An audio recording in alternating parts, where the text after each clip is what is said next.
Yeah, guys. How y'all doing on this Thursday evening, one day before Friday, which I cannot wait for it to be Friday.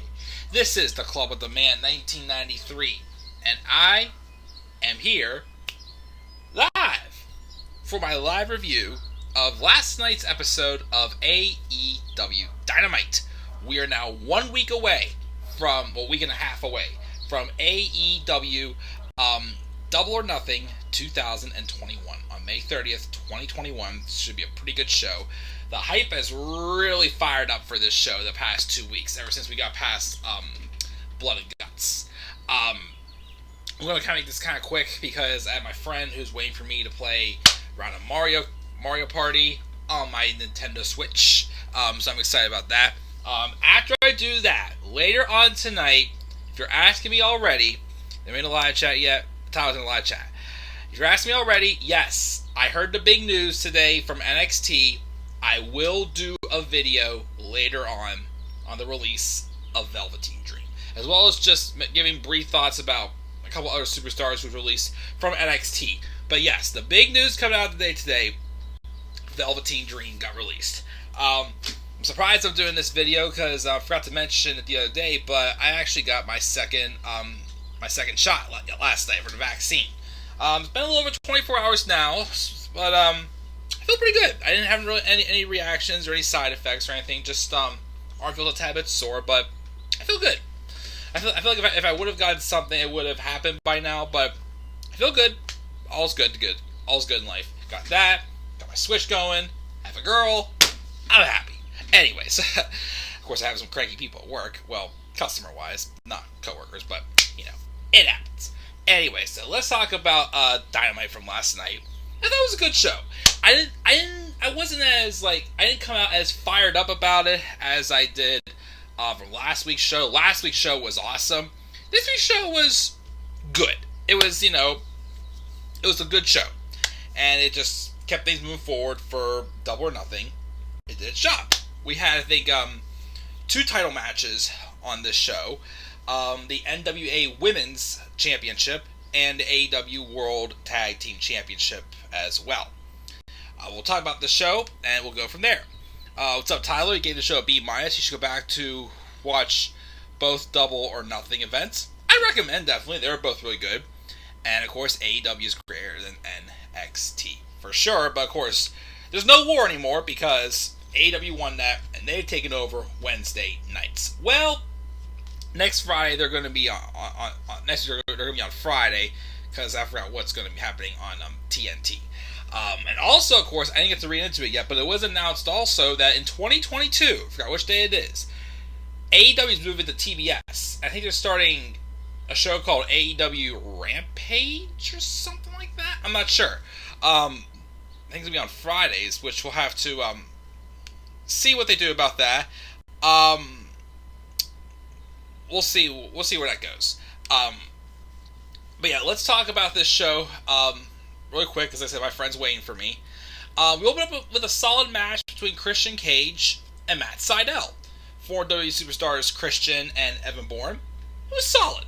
Matt Sydal is, the rust is wearing off. Like I said, for the first few months, Matt Sydal was not looking good at all in the ring. Especially when he first botched him entering that Casino Battle Royale. But obviously, this is kind of a match starting to advertise the Casino Battle Royale a little bit, because that's the match that Christian Cage is going to be in for Double or Nothing, which I was a tad disappointed. I was hoping he would have gone after the world title and fought Kenny Omega, but maybe over the summer he'll fight Kenny Omega. I mean, if the Battle Royale was for a number 1 contendership, it looks like Christian Cage would definitely be a favorite. Solid match, though. Christian wins. Afterwards, though, Cage then pulls up Sydal and embraces him and shake hands. Then we have absolute Ricky Starks come out, saying he's a man, he's his own man, and regards to what he has to have heard or seen, he's front and center, and he's not going to be sidelined.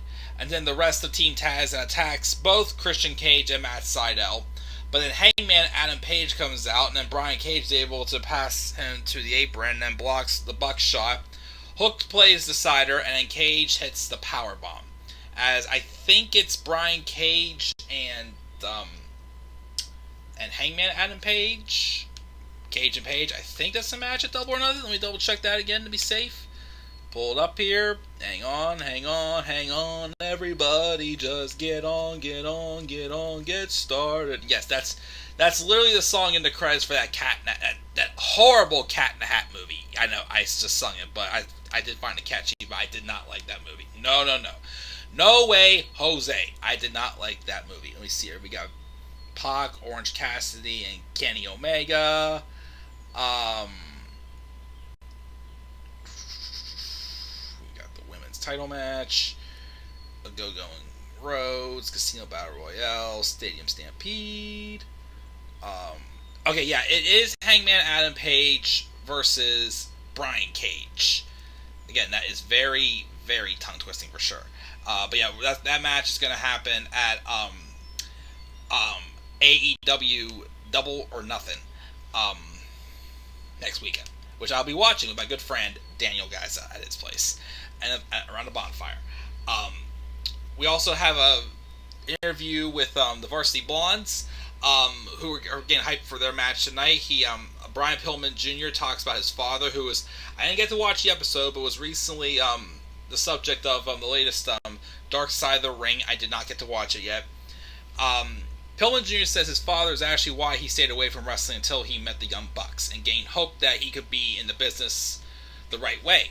But then Griff Garrison talks about how he's stoked he was to man the Bucks merge table years ago, but they've changed and they need a reality check in the form of Blondes winning the tag titles, as they say. John Moxley and Eddie Kingston cut a promo on the Acclaim. They talk about the ass kicking they're going to hand out. And the Acclaim get a counter promo. I think they made some weird thing, taking a jab at Renee Young also, which I think Max Caster did, which apparently Moxley didn't like. And then Moxley and Kingston win with a wheelbarrow paradigm shift on Anthony Bowens. Again, I think I'm still leaning towards Moxley and Kingston win those tag titles. They're going to be very fun tag champs. I mean, the Young Bucks done their best, but I think, again, there's going to be a lot of, car crash type matches with Moxley and Kingston holding those tag titles. It's going to bring, a very fresh look to the tag team division. We have that. Chris Jericho was chatting with Dean Malenko when an interviewer rolls up and he refuses to give Alex Marvez a scoop and sends him packing. We also have Ethan Page and Scorpio Sky being interviewed by Tony Schiavone. Sky says how he used to look up the Sting, but then something happened, which is called time. Sting is the man he used to be, and he's not the child he once was, but rather a grown man warning Sting to step aside before he puts it down. Ethan Page then says Scorpio already proved he can take Sting down by heel hooking him, and that's why he missed Dynamite last week, and he hopes that Sting was watching when he threw Darby Allin down the steps. He's here to take everything away from Darby Allin, and he will be the nail in his coffin. And that's when Sting and Darby appear. They beat down on Page and Scorpio Sky, and this is leading to a tag match at Double or Nothing, fresh tag match with Ethan Page and Scorpio Sky teaming up to take on Darby Allin and Sting, which will be awesome because at Revolution it was a cinematic match. This will be Sting's first match in front of a live crowd in almost 6 years. The last match he had in front of a live crowd, September of 2015, when he wrestled Seth Rollins at Night of Champions. That's when he suffered that back injury with that buckle bomb. So I'm looking forward to seeing what they do with that. So we'll see where we go with that. We also had, again, I'm going to get back to the comments in the live chat. Like I said, I'm just kind of flying through because my friend's waiting for me, but, so be it. We also have footage of the Pinnacle having dinner. MJF talks about how funny Chris Jericho is with his schoolyard humor. He hopes the inner circle, though, laugh at themselves silly because he always gets the last laugh. In some ways, that is true, yes. Dax Harwood says that they have to waste time beating the inner circle up instead of claiming all the gold in AEW. Last year, Stadium Stampede was a dog and pony show, but this year, they're going to be in control and make it totally different. Could be a different, feel for that match for sure. Shawn Spears then snaps and beats the waiter up, leaving Tully Blanchard to toss the guy a wad of money. And MJF closes the segment by saying, when you're with the Pinnacle, you're always on top. Obviously, we're going to be waiting for a response from the Inner Circle about whether or not they accept the Stadium Stampede challenge for Double or Nothing against the Pinnacle. Hikaru Shida then made very quick work of Rebel beating her with a submission, but afterwards, Dr. Britt Baker laid her out, obviously hyped up for their match at Double or Nothing, which I'm hoping Britt Baker wins the title. Please, don't wait any longer. If this ain't it, then something's up. But this has to be it. This has to be it when Britt wins the title. There's a thing of being in the right place at the right time. And that's what this is right now with Dr. Britt Baker. If you don't capitalize here, then, screw it. You're too late. We also get a segment with Kenny Omega, Don Callis, and Orange Cassidy in the trainer's room. They're trying to get Orange Cassidy to sign a document to back out of the match. But Cassidy simply tears the contract up. Omega shifts gears and then says the damage he's going to do to Cassidy with the one-winged angel is going to be way worse than the power bomb that Pac hit him with that shook him up last week. Obviously, playing off the injury that he suffered in that number one contenders match against Pac the other week. Callis then gives him a second copy of the contract, tells him to rest up and give it some real thought, which I don't think Orange Cassidy is backing down. The Inner Circle is going to have a very fire promo. Ortiz starts off saying talk is cheap. He wants to fight. Sammy Guevara agrees with him. As long as both factions work for AEW, this ain't going to end. Hager says they don't have a choice. They've always said they're the baddest, so they have to accept the match or just be like the Pinnacle. Mediocre cowards. And the last thing they want to be is a bunch of schoolyard bitches like them. Jericho says the Pinnacle, had their heads so far up their rear ends they can't hear very well. They heard loud and clear their challenge for Stadium Stampede. He's not sure if it's worth it, and he thinks about the toll that Blood and Guts took on them. MJF hurt him, not just physically, but mentally from throwing him off the top of the cage in the most terrifying moment of his career that will never go away. Even though he did go through a bump in the thumbtacks, and he went through some steel, yes, but there was crash pads underneath them, which kind of threw it off a bit when it was seen. Was it worth it, though? The only answer he has is when he thinks of the revenge he'll get, and then he knows it'll be worth to break MJF's nose and punch him in the face over and over and over again. So because of all that, the Inner Circle accepts. Hell is coming for the Pinnacle on May 30th, and the Inner Circle is going to dance all over their faces and piss all over their grave. And then they flip the bird to the camera, and Ortiz does two of them to represent Santana, who's still out with an injury. Again, good promo, and obviously the match is official, and most likely will be the main event of Double or Nothing, the Stadium Stampede match with the Pinnacle and the Inner Circle. Should be really good. I don't know how it's going to go, because last year's match,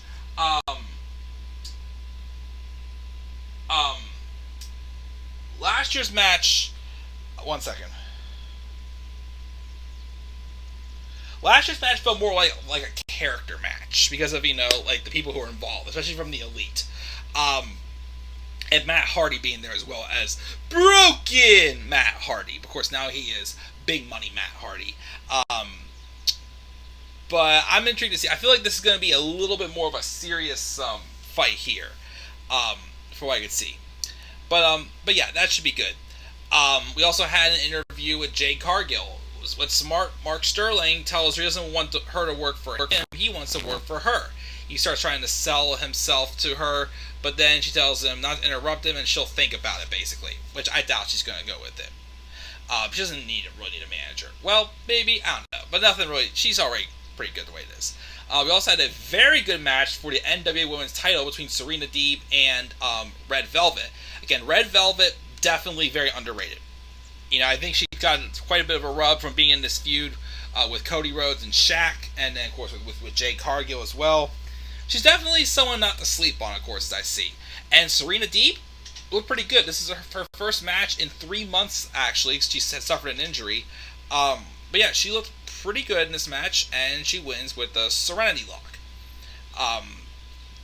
Pac had a backstage promo where he's sick and tired of getting robbed opportunities, but now he has his match, and there's nothing Kenny or Young Bucks or any of those elitist pricks can do about it. What fool would bet against him, though, at Double or Nothing? Anthony Ogogo then squashed Austin Gunn, obviously to hype up, kind of a little bit of like a hype up for his match at Double or Nothing with Cody Rhodes. We also have a segment with Christopher Daniels and Frankie Kazarian about saying the final word for SCU since they had to break up since they lost their match last week. Daniels shakes Kazarian's hand and whispers in his ear before leaving. Kazarian says he doesn't have the words to say what Chris has meant to him personally and professionally. He doesn't know what path Daniels is on, but he knows where he's going. But he's going to blame this whole thing on the Elite, as he's going to hunt them down member by member and teach them what it feels like to have your heart ripped out your chest. He's a bomb you can't defuse and a gun you can't unload. And that's a promise, not a threat. The gospel, according to Frankie Kazarian, he says. Nice promo there. I mean, you think about it. That kind of made me kind of want to see Frankie Kazarian beat Kenny Omega, or at least see a match between them, which would be nice. Actually, would be a fresh match. Frankie Kazarian and Kenny Omega for the world title. That'd be pretty darn good. And then speaking of champions, here comes Miro, who won the TNT Championship last week. Right place, right time. They fired at the correct time, I felt. Which I'm glad they did that. He comes out and first he wants to thank Jesus, protecting him, giving him the strength and power to make him more aggressive than anybody ever can so he can destroy them. But that ain't Darby Allin's talent. He talks all the crap that he beat him so bad, he took the title, and everybody doesn't know, it doesn't matter who you are. If you have what Miro wants, you're done. Go home, make another one of your gritty student videos, and next week, live on Dynamite, somebody's going to get an opportunity for his title, but he's going to destroy him until he destroyed Darby Allin. Then out came Lance Archer and Jake Roberts. And tell him to hold off, shut up. And Archer says he's been the beast here in AEW, going back to when Miro was still trying to have a day to himself, probably taking a shot at his day at WWE. He failed, when he was, Kip Sabian's best man. He failed to win a TNT title before, but he's getting it done at Double or Nothing. And they're going to give people a monster fight like they've never seen before, like Godzilla and King Kong. He can't wait to beat the hell out of each other. He's going to hold the title over his head and make him his Bulgarian bitch. Then Miro says, oh, that really hurt. He accuses Archer of being an old man out to hold him back. And you better pray to God he stays away, because there ain't enough yoga in the world to bring Roberts back if he crosses Miro. Everyone dies? You better be ready to be the first. And that's going to be a great match when we get that. Miro and Lance Archer, ooh. Even though, like I'm still saying, what is going on with Lance Archer? Like I said, I don't get the dynamic. 1 week he's a face. Next week he's a heel. I don't get it. It's mix and match back and forth. Drives me nuts.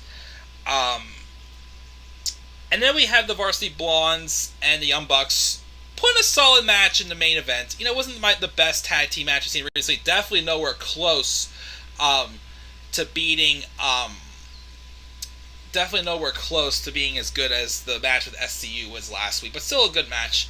The Young Bucks won, and afterwards, Moxley and Kingston slipped into the ring and beat down on the Young Bucks. Eddie Kingston was biting at Nick Jackson's ear while Moxley put boots to Matt and chokes him out. They steal the Bucks' sneakers, and then commentary force us that's official. Moxley and Kingston's going to be taking on them for the tag titles at Double or Nothing.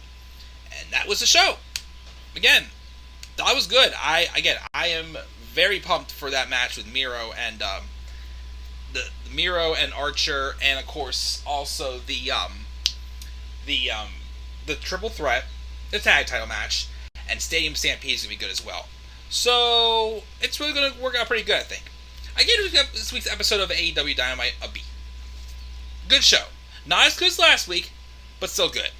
Let me check the live chat, then I get my friends waiting for me, so we gotta get going there. Got a lot of stuff from the Elite Squad. He gave the show a C+. Okay. Why is Darby not getting his rematch? I have no idea. I don't know why they're ignoring his rematch, but maybe sometime soon. Who knows? I hope so, but yeah, I don't know why they keep ignoring rematches. Tyler has both Double or Nothings on DVD. Nice. What's up, JR? Which also they said something about they're putting AEW Wednesday night on Friday as well as starting 2022. Yes, I did hear that. AEW is turning to WCW with a Rampage show on TBS and Dynamite on TNT. Well, they were not going to end up like WCW though.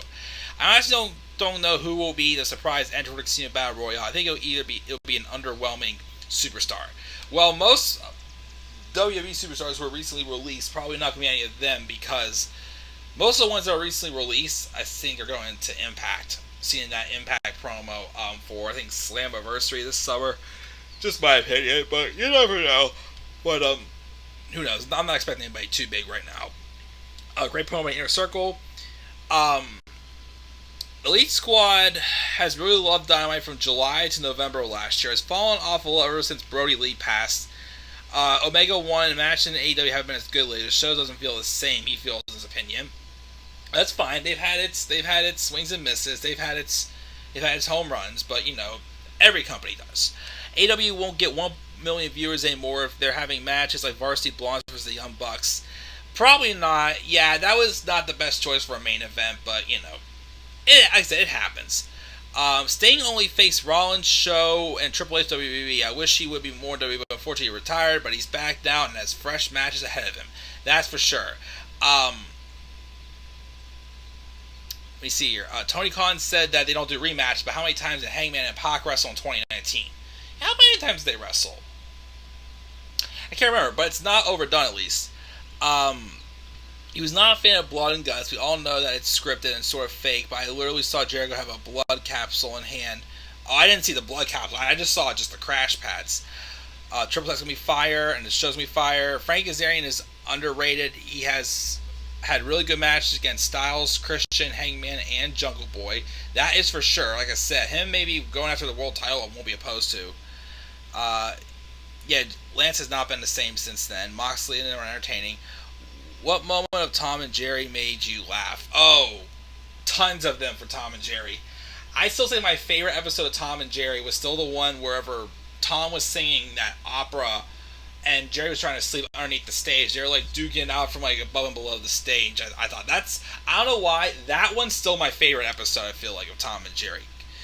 Goodness, I gotta go back and watch some old TNJ shows now for the heck of it. But that's gonna do, guys. Again, my friend's waiting for me, so I'm gonna go play some Mario Party now, and I'll come back up here later on, and I will review. I will talk about Velveteen Dream's release. No SmackDown review tomorrow night. I'm going down my girlfriend's for tonight, so I'll do that sometime soon. So, guys, what are your thoughts on Dynamite this week? Gave the B. Leave your thoughts down in the comment section below. And be sure as always to slap a like on the video and subscribe for more content on my channel. Follow me on Twitter at TheManAir93. Telling guys I'm checking out. Have a good night. I'll see you guys all later on tonight. Peace out.